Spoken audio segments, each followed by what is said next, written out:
লোকসভা ভোটের পর রাজ্যের 4 কেন্দ্রে উপনির্বাচন মিটে গেলেও ভোট পরবর্তী হিংসা থামার যেন কোনো লক্ষণই নেই। এবার ফের শাসক দলের হাতে আক্রান্ত হলেন এক বিজেপি কর্মী।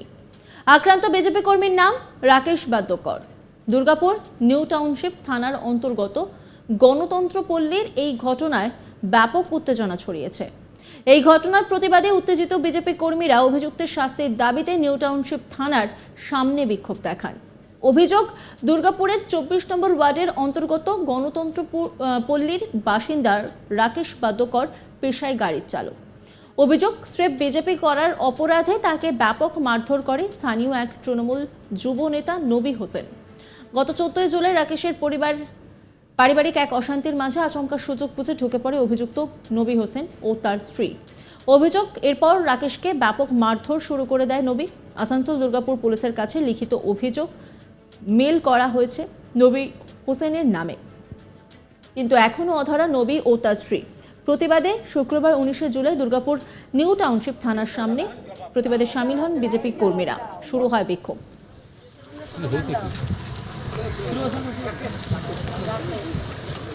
রাকেশ বাদ্যকরের উপরে হামলা হলো কেন? শেখ নবী জবাব দাও।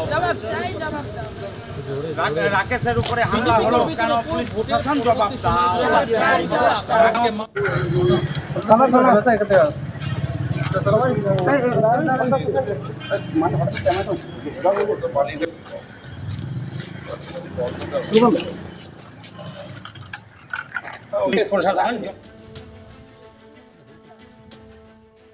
এই নিয়ে বিজেপি নেতা তরুণ দাস তিনি কি বলছেন শোনাবো আপনাদের। বাদ্যকরের উপরে হামলা হলো কেন? শেখ অপরাধ হয়ে গেছে। আমাদের ভাই রাকেশ, তাকে তুলে নিয়ে গিয়ে মারা হয়েছে।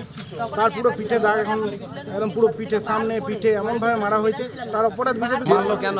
শেখ নবী বলে তৃণমূলের নেতা, এখানে তার পারিবারিক ঝামেলা চলছে, সে গিয়ে ইন্টারফেয়ার করে মার দিয়ে দিয়েছে। এবং সেই দিন রেজাল্টে ক্লাব ভাঙচুর, তারা যারা প্রোটেস্ট করেছিল ক্লাব কেন ভাঙচুর করা হয়েছে তাদেরকে মার্ক করে রেখেছিল। আর তার হলো আজকে একটা স্কোপ হচ্ছে বাড়ির ঝামেলা, তাদের বাড়ির ঝামেলা, সেখানে এসে তারা এসে ইন্টারফেয়ার করে তাদেরকে মারে। আপনারা গ্রেপ্তারের দাবি করছেন? আমরা মেল করেছি, কমিশনার রেটে মেল করা হয়েছে, আমাদের ডিসিপিকেও মেল করা হয়েছে, সেখানেও মেলে অভিযোগ করা হয়েছে। আর আজকে আমরা থানায় এসেছি, একটা কপি দেওয়া হয়েছে। আজকে আমরা দাবি জানাচ্ছি যে শেখ নবী আছে এবং যারা তাকে মেরেছে আমাদের ভাইকে, তাদেরকে গ্রেপ্তারের দাবি জানাচ্ছি। এনইটি রিপোর্ট তুলে ধরেছেন আমার কলিগ অনিল, দেখাবো আপনাদের। লোকসভা নির্বাচন শেষ হয়ে গেছে, কিন্তু ভোট পরবর্তী হিংসা পশ্চিমবঙ্গতে থামার নাম নিচ্ছে না। এবার ভোট পরবর্তী হিংসার ঘটনা সামনে এসছে পশ্চিম বর্ধমান জেলার দুর্গাপুরের গণতন্ত্রপল্লী এলাকা থেকে। শুধু বিজেপি করার অপরাধেই এক বিজেপি কর্মীকে মারধর করা অভিযোগ উঠেছে তৃণমূল কংগ্রেসের নেতা শেখ নবীর বিরুদ্ধে। ঘটনা সম্পর্কে যে জানা গেছে, গত 14 জুলাই যে রাকেশ বাদ্যকর রয়েছে তাদের মধ্যে নিজের মধ্যে একটা বাড়িতে পারিবারিক বিবাদ চলছিল। আর সেখানেই যে অভিযোগ রয়েছে যে তৃণমূল কংগ্রেসের নেতা শেখ নবী ওখানে ঢুকে পড়ে। তারপরে ওইখানে বাদ বিবাদ শুরু হয়। তারপর ওইখানে দেখা গিয়েছে যে বিজেপি নেতাকে বেধড়ক মার করে তৃণমূল কংগ্রেসের নেতা শেখ নবী। এই ঘটনা পরে আমরা দেখেছি যে দুর্গাপুরের নিউ টাউনশিপ থানা এলাকাতে ওইখানে একটা লিখিত অভিযোগ করানো হলো। এখন পর্যন্ত যে অভিযুক্ত যে তৃণমূল নেতা রয়েছে তাকে এখন পর্যন্ত গ্রেফতার করা সম্ভব হয়নি।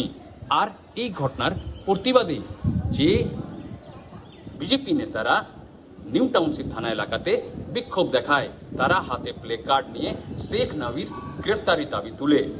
এখন দেখা যে শেখ নবী যে শাসক দলের যে নেতা রয়েছে তাকে পুলিশ গ্রেফতার করে কিনা। আর এটাও দেখার রয়েছে যে রাজ্যে যে পরবর্তী যে ভোট পরবর্তী হিংসা এটা কখন থামবে। লোকসভা ভোটের পর রাজ্যের 4 কেন্দ্রে উপনির্বাচন মিটে গেলেও ভোট পরবর্তী হিংসা থামার যেন কোনো লক্ষণই নেই। এবার ফের শাসক দলের হাতে আক্রান্ত হলেন এক বিজেপি কর্মী। আক্রান্ত বিজেপি কর্মীর নাম রাকেশ বাদ্যকর। দুর্গাপুর নিউ টাউনশিপ থানার অন্তর্গত গণতন্ত্র পল্লীর এই ঘটনায় ব্যাপক উত্তেজনা ছড়িয়েছে। এই ঘটনার প্রতিবাদে উত্তেজিত বিজেপি কর্মীরা অভিযুক্তের শাস্তির দাবিতে নিউ টাউনশিপ থানার সামনে বিক্ষোভ দেখায়।